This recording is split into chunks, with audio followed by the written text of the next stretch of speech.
दुर्घटना पेश आई है, सड़क हादसा पेश आया और इस हादसे में 3 महिलाओं की मौत हो गई है जबकि 8 लोग घायल बताए गए हैं। दरअसल बता दें आपको कि यहाँ पर सवारियों से भरा हुआ एक लोडिंग ऑटो जो है ये पलट गया, गहरी खाई में पलटकर ये जा गिरा। रेहटी थाना क्षेत्र के देलावाड़ी घाट पर यह हादसा पेश आया है। ग्रामीणों की मदद से पुलिस ने इन लोगों का रेस्क्यू किया है। घायलों को ओबेदुल्लागंज अस्पताल में भर्ती करा दिया गया जहां उनका इलाज चल रहा है। लोडिंग ऑटो में 10 से 12 सवारी बैठी थी और इसी दौरान यह हादसे का शिकार हुआ और ये पलट गया, जिसकी वजह से 3 महिलाओं की जहां मौत हो गई है वहीं 8 लोग इसमें घायल बताए जा रहे हैं। और ये सवारी ऑटो नहीं बल्कि लोडिंग ऑटो था। ये देखिए तस्वीरें, मौके की तस्वीरें भी आपको दिखा रहे हैं और ओबेदुल्लागंज अस्पताल में जो भर्ती कराया गया है लोगों को, उनका इलाज चल रहा है, उसकी तस्वीरें भी सामने आई हैं।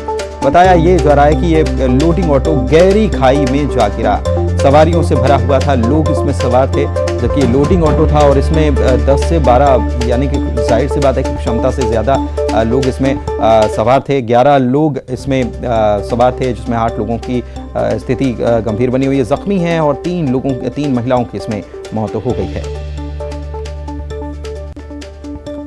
और बड़ी खबर की बात छतरपुर से भी करेंगे जहां पर सिविल लाइन पुलिस की कस्टडी से एक महिला आरोपी फरार हो गई है। जिला अस्पताल से ये महिला भाग निकली और अस्पताल से भागते हुए सीसीटीवी में ये महिला कैद भी हो गई है। महिला का नाम सुकन्या सोनी बताया जाता है और वारंट की तामीली में महिलाओं को पुलिस ने गिरफ्तार किया था। अब महिला की तलाश में पुलिस एक बार फिर से जुट गई है। तो महिला की गिरफ्तारी हुई थी और देखिए ये तस्वीरें भी सामने आई है। ये महिला जो है ये भागती हुई यहाँ से नजर आ रहा है। पुलिस कस्टडी से ये महिला भाग गई, जिला अस्पताल में से लाया गया था और यहाँ से ये महिला फरार हो जाती है। सीसीटीवी में ये पूरी घटना जो है ये कैद हो गई है। महिला का नाम सुकन्या बताया जा रहा है। नरेंद्र हमारे संवाददाता हमारे साथ जुड़े हुए हैं छतरपुर से, उनसे बात करते हैं। नरेंद्र, किस मामले में महिला को गिरफ्तार किया गया था और कस्टडी से ये कैसे भाग निकली, क्या लापरवाही है, कोई एक्शन भी हुआ इस पर? देखिए, जो पूरा मामला है वो छतरपुर शहर का जो सिविल लाइन थाना इलाका है और सिविल लाइन थाना पुलिस द्वारा एक स्थायी वारंटी महिला है, आरोपी है, जिसको यहाँ पर गिरफ्तार किया गया था और गिरफ्तार करने के बाद वारंट की तामीली के लिए न्यायालय में पेश किया जाना था, जिसके संबंध में सिविल लाइन थाना पुलिस के द्वारा महिला आरक्षक इस महिला को लेकर जिला अस्पताल आई हुई थी जहाँ पर मेडिकल परीक्षण किया जाना था और मेडिकल उपरांत न्यायालय में पेश किया जाना था। लेकिन जैसे ही जिला अस्पताल में महिला आरक्षक जो है वो सिविल लाइन थाना पुलिस की लेकर आती है इस महिला आरोपी को, तो तत्काल वहाँ पर पुलिस को चकमा देकर महिला मौके से अस्पताल से फरार हो जाती है और जो फरार होने की जो पूरी वारदात है, पूरी जो घटना है वो जिला अस्पताल में लगे सीसीटीवी कैमरे में कैद हो गई है और सीसीटीवी फुटेज में भी महिला स्पष्ट रूप से जो सफेद कपड़े और पीले कलर का दुपट्टा डाली हुई है वो दौड़ लगाते हुए भाग रही है और पुलिस अब इस पूरे मामले की जांच में जुटी हुई है और महिला जो आरोपी महिला है उसकी तलाश में पुलिस जुटी हुई है। और लापरवाही जो रही यहाँ पर चकमा पुलिस को दिया, तो क्या पुलिस की तरफ से कोई एक्शन हुआ है? देखिए, बिल्कुल इस मामले को लेकर एडिशनल एसपी विक्रम सिंह से बात हुई है। उनका कहना है कि इस पूरे घटना को लेकर जो महिला आरोपी है उसके खिलाफ अपराध भी पंजीबद्ध किया जाएगा और जिन भी लोगों की इस पूरे मामले में लापरवाही रही है उनके खिलाफ भी दंडात्मक व अनुशासनहीनता की कार्रवाई की जाएगी। बहुत शुक्रिया नरेंद्र आपका इस जानकारी के लिए। और ग्वालियर से भी एक बड़ी खबर अपने दर्शकों को बता देते हैं। नर्सिंग परीक्षाओं पर रोक बरकरार रहने वाली है। हाई कोर्ट ने नर्सिंग परीक्षाओं पर रोक को बरकरार रखा है और इस पर रोक हटाने से इनकार कर दिया है। ग्वालियर खंडपीठ जो है यहाँ पर डबल बेंच में पूरे मामले की सुनवाई हुई। छात्रों के भविष्य का हवाला देकर रोक हटाने की मांग यहाँ पर की गई थी, लेकिन हाईकोर्ट ने कॉलेज संचालकों को फटकार लगाई है। कहा है कि जब कॉलेजों की मान्यता के मामले की जांच सीबीआई की तरफ से की जा रही है तो फिर आपने छात्रों को परीक्षा में बैठने की अनुमति आखिर कैसे दे दी? आपको परीक्षा में बैठने वाले छात्रों के भविष्य की तो चिंता है, लेकिन बिना पढ़े लिखे लोग इलाज करेंगे तो मरीजों का क्या होगा, उसकी चिंता कौन करेगा? परीक्षा में बैठने की अनुमति किस आधार पर आपके द्वारा दी गई? दस्तावेज के साथ कोर्ट में आइए, ये कोर्ट की तरफ से कहा गया। हाई कोर्ट ने 25 अप्रैल को दस्तावेज के साथ पेश होने के आदेश दिए हैं।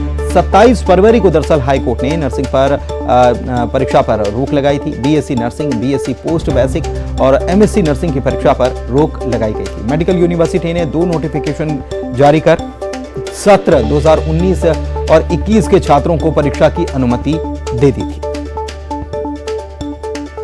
सुशील हमारे संवाददाता फोन लाइन पर जुड़े हुए हैं, उनसे बात करते हैं। सुशील, कोर्ट ने नाराजगी जताई है जो कॉलेज संचालक हैं उन पर, और हट रोक जो लगा रखी थी उसे हटाने से इनकार कर दिया, साथ ही साथ जवाब मांगा है कि आपने किस आधार पर ये परमिशन दे दी। बिल्कुल, देखिए कॉलेज संचालकों ने जो आवेदन लगाया था कि इस परीक्षा पर जो रोक लगी है उसको हटाया जाना चाहिए, क्योंकि यहाँ हजारों छात्रों के भविष्य का सवाल है जो परीक्षा देने से वंचित रहे हैं। इस पर हाईकोर्ट ने सख्त रुख अपनाया है और आज हाईकोर्ट ने कहा कि आप जब इस मामले की सीबीआई जांच चल रही है कॉलेज के फर्जीवाड़े की, तो फिर आपने किस तरह से परीक्षा की अनुमति दी है। साथ ही आपको सिर्फ उन छात्रों के भविष्य की चिंता है, लेकिन आपको ये चिंता नहीं है कि जब 20-25 हजार छात्र बिना पढ़े ही अगर डॉक्टर बन जाएंगे तो वो किस तरह से लाखों लोगों का इलाज करेंगे, उनके भविष्य का क्या होगा, इसकी आपको फिक्र नहीं।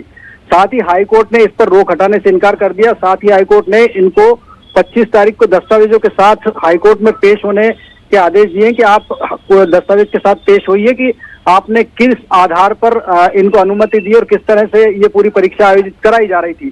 तो अब कॉलेज संचालकों की परेशानी एक तरह से बढ़ गई है, क्योंकि 25 तारीख को इनको हर हाल में पूरे दस्तावेजों के साथ पेश होना होगा, जो इनके लिए सबसे बड़ी परेशानी होगी। तो कहीं ना कहीं जो परीक्षा पर रोक लगी है वो बरकरार रहेगी और साथ ही अब जो निजी कॉलेज संचालक है उनको भी दस्तावेज पेश करने पड़ेंगे कि किस आधार पर इन्होंने परीक्षा कराने की तैयारी की थी और किस आधार पर इन्हें मान्यता दी गई थी। बहुत शुक्रिया सुशील आपका जानकारी के लिए। और जबलपुर से बड़ी खबर आपको बता देते हैं, संस्कारधानी में मामा का बुलडोजर एक बार फिर से गरजा और कुख्यात बदमाश के खिलाफ प्रशासन ने एक्शन लिया है। जमाली खान के अवैध ठिकाने पर बुलडोजर चला है। जमाली के खिलाफ हत्या समेत 27 संगीन अपराध दर्ज हैं। सरकारी जमीन पर इसने अवैध रूप से कब्जा कर रखा था और 50 लाख रुपए कीमत की बेशकीमती जमीन को कब्जा मुक्त आज कराया गया। आरोपी के परिवार की महिलाओं ने हालांकि इस दौरान हंगामा किया। विरोध करने वालों को पुलिस ने हिरासत में भी ले लिया है। पवन हमारे संवाददाता फोन लाइन पर जुड़े हुए हैं। पवन, क्या जानकारी कार्रवाई को लेकर? जी बिल्कुल, ये एक बार फिर जो मुख्यमंत्री शिवराज सिंह चौहान है उनका बुलडोजर जबलपुर में गरजा है और अवैध अतिक्रमण माफिया द्वारा जो किया गया था, जो गंभीर वारदातों का आरोपी है उसने शासकीय भूमि पर भी कब्जा किया था, उस पर बुलडोजर चला है और जो भी अवैध कब्जा था उसे नेस्तनाबूद किया गया है। और इसके साथ ही जो है उसकी कब्जे में जो भी और जमीन थी उस पर भी कार्रवाई की जा रही है। इस दौरान जब प्रशासन बुलडोजर लेकर पहुंचा, यानी जेसीबी लेकर पहुंचा, तो परिवार की महिला सदस्यों ने विरोध करने का प्रयास किया और कार्रवाई को रोकने की कोशिश की, लेकिन महिला पुलिस बल के द्वारा उन्हें हिरासत में लिया गया और थाने ले जाकर कार्रवाई को अंजाम दिया गया। इस तमाम जानकारी के लिए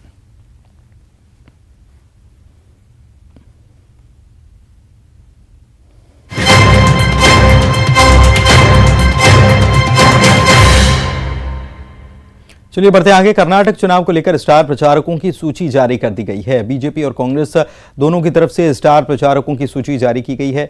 बीजेपी की तरफ से जो स्टार प्रचारक हैं इसमें मुख्यमंत्री शिवराज सिंह चौहान को स्थान मिला है। स्टार प्रचारकों की लिस्ट में 40 स्टार प्रचारकों की ये सूची जारी हुई है।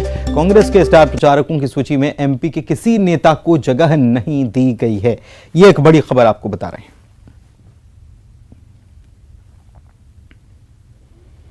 तो बीजेपी और कांग्रेस दोनों के स्टार प्रचारकों की लिस्ट जारी हो गई है। कर्नाटक में विधानसभा चुनाव होने हैं और इसके लिए मध्य प्रदेश से बीजेपी से कौन जाएगा, कांग्रेस से तो कोई जाएगा नहीं। कांग्रेस से किसी को भी स्थान नहीं मिला है, एक भी नेता को जगह नहीं मिली है प्रचारकों की लिस्ट में कांग्रेस की तरफ से।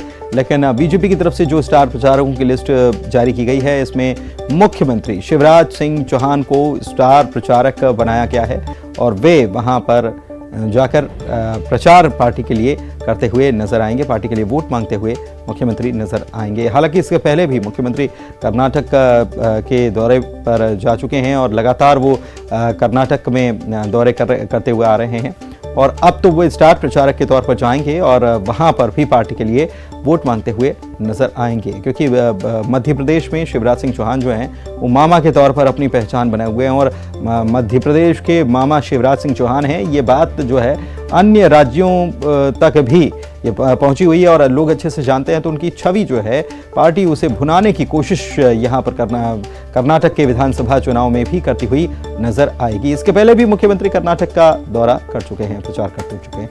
अनुराग हमारे संवाददाता हमारे साथ लाइव जुड़े हुए हैं, सीधे उनके पास चलते हैं। अनुराग, प्रचारकों की लिस्ट जारी हो गई, मुख्यमंत्री शिवराज सिंह चौहान को बीजेपी की तरफ से लिस्ट में जगह दी गई है, लेकिन सबसे बड़ी बड़ी बात कि कांग्रेस की तरफ से एक भी नाम मध्य प्रदेश से नहीं है, तो ये क्या बताता है? और मौका मिल गया एक प्रकार से बीजेपी को कि कांग्रेस की तरफ से किसी को नहीं समझा जा रहा है कि प्रचार के लिए भेजा जाए, लेकिन क्या मध्य प्रदेश में चुनाव है इसकी वजह भी मान सकते हैं?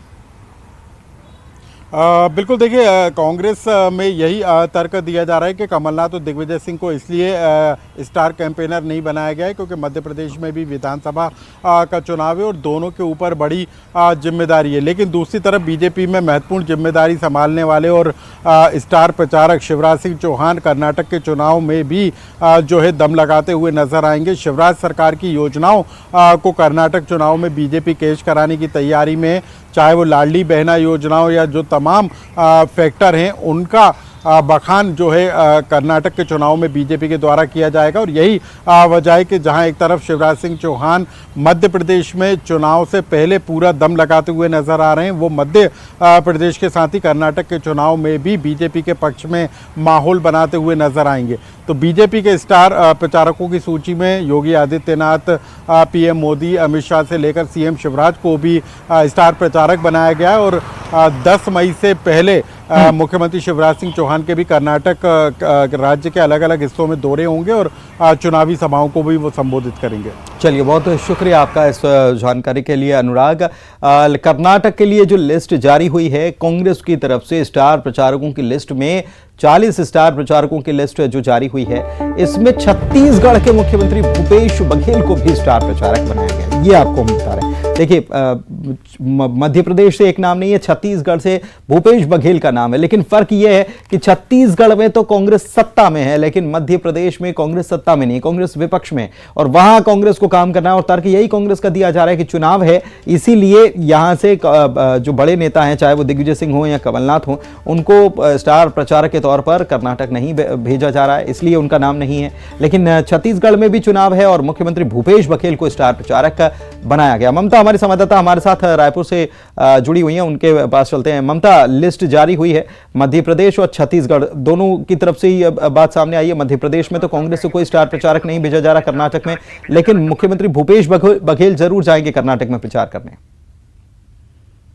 बिल्कुल, देखिए एआईसीसी ने 40 स्टार प्रचारकों की सूची जारी की है, जिसमें मल्लिकार्जुन खड़गे, सोनिया गांधी, राहुल गांधी जो हैं वो शामिल है, प्रियंका गांधी है, डीके शिव कुमार है, सिद्धारमैया है, वहीं जो है केसी वेणुगोपाल है। और छत्तीसगढ़ से मुख्यमंत्री भूपेश बघेल जो है वो यहाँ से जाएंगे स्टार प्रचारक के रूप में। और लगातार हम देखते आ रहे हैं कि एआईसीसी और हाईकमान जो है वो मुख्यमंत्री पर भूपेश बघेल पर लगातार जो है वो भरोसा करते रहे हैं। इसके पहले भी जितने भी चुनाव हुए हैं जो अलग अलग राज्यों के, उसमें स्टार प्रचारक रहे हैं और प्रमुख पर्यवेक्षक भी जो है मुख्यमंत्री भूपेश बघेल बनाए गए हैं।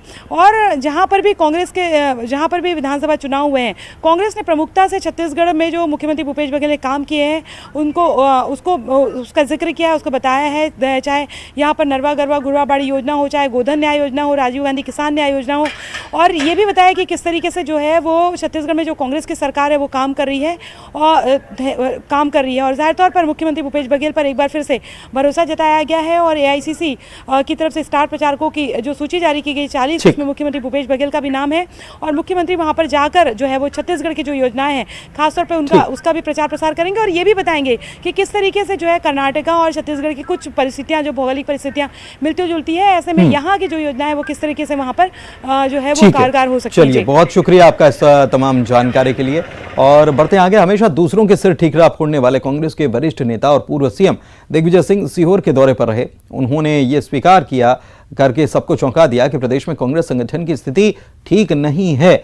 मध्य प्रदेश में विपक्ष में बैठी कांग्रेस आगामी विधानसभा चुनाव को लेकर कार्यकर्ताओं को एकजुट करने में लगी हुई है और ऐसे में पूर्व सीएम दिग्विजय सिंह को उज्जैन, शाजापुर, आगर मालवा समेत सीहोर की जवाबदारी सौंपी गई है। सीहोर के यशराज गार्डन में उन्होंने बूथ प्रभारियों और मंडलम के सदस्यों की बैठक लेकर एकजुट हो जाने का आह्वान किया। हमें ये स्वीकार करने में कहीं ऐतराज नहीं है कि हमारा कांग्रेस पार्टी का संगठन जैसा होना चाहिए वो नहीं है। ये भी हमको ऐतराज नहीं है, हमको मानने में ऐतराज नहीं होना चाहिए। ऐतराज तो है लेकिन मानने से ऐतराज नहीं होना चाहिए कि हमारा जो इलेक्शन मैनेजमेंट है आखिरी पोलिंग के दिन का, उसमें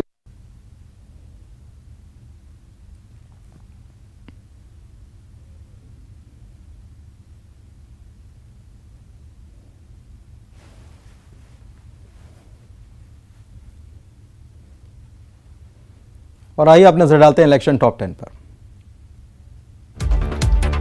विधानसभा चुनाव से पहले पूर्व विधायक की बीजेपी में वापसी, रामदयाल ने थामा बीजेपी का दामन। सीएम शिवराज ने पूर्व विधायक रामदयाल को दिलाई बीजेपी की सदस्यता। बीजेपी की सदस्यता लेने के बाद बोले पूर्व विधायक रामदयाल, कुछ नाराजगी थी जिसकी वजह से छोड़ी थी पार्टी, अब सारी नाराजगी हो गई दूर, बीजेपी से बड़ा कोई दूसरा दल नहीं। रायपुर के राजीव भवन में हुई कांग्रेस की संभाग स्तरीय बैठक, पीसीसी अध्यक्ष मोहन मरकाम ने ली बैठक, बूथ स्तर पर तैयारियों का ले रहे जायजा। रायपुर में कांग्रेस की बैठक पर बोले PCC chief Mohan Markam, booth कमेटियों पर कांग्रेस की अहम बैठक, कमेटियों की कमियों को दूर करने पर होगा विचार, अगले महीने से हर विधानसभा में ट्रेनिंग प्रोग्राम। छत्तीसगढ़ में 2023 में सरकार बनाने के बीजेपी के दावे पर बोले मरकाम, सरकार में कौन आएगा ये छत्तीसगढ़ की जनता तय करेगी, 2023 में फिर प्रदेश में कांग्रेस की सरकार बनेगी। कोरबा के रामपुर विधानसभा स्तरीय बैठक बरपाली मंडल के समरसता भवन में हुई आयोजित, विधानसभा के पूर्व नेता प्रतिपक्ष धर्मलाल कौशिक का बयान, का रामपुर की जनता लोकतंत्र के प्रति जागरूक है, विधानसभा चुनाव में हमेशा बीजेपी और नंदकीराम कंवर को जनता का पूरा सहयोग होता है, इस बार भी विधानसभा चुनाव के लिए कार्यकर्ता अपनी कमर कस लेंगे, भाजपा अभी बूथ सशक्तिकरण अभियान चला रही है। विधानसभा स्तरीय बैठक में बोले पूर्व नेता प्रतिपक्ष धर्मलाल कौशिक, बीजेपी और नंदकीराम कंवर को चुनाव में मिलेगा जनता का सहयोग। रायपुर की पश्चिम विधानसभा क्षेत्र में कांग्रेस की भेंट मुलाकात, रायपुर पश्चिम विधानसभा क्षेत्र के लोगों से सीएम ने की मुलाकात, चुनाव को देखते हुए अलग अलग प्रतिनिधिमंडलों से करेंगे मुलाकात। भोपाल में मोर्चा संगठन के समन्वय प्रभारी शोभा उजाने की बैठक, चुनाव को देखते हुए आने वाले 3 महीनों के लिए तैयार हुआ रोडमैप, सभी मोर्चा अध्यक्षों को दी जाएगी जिम्मेदारी।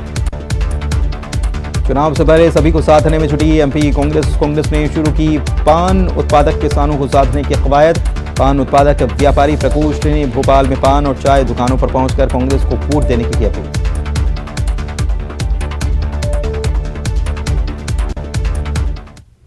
आपका पसंदीदा और लोकप्रिय न्यूज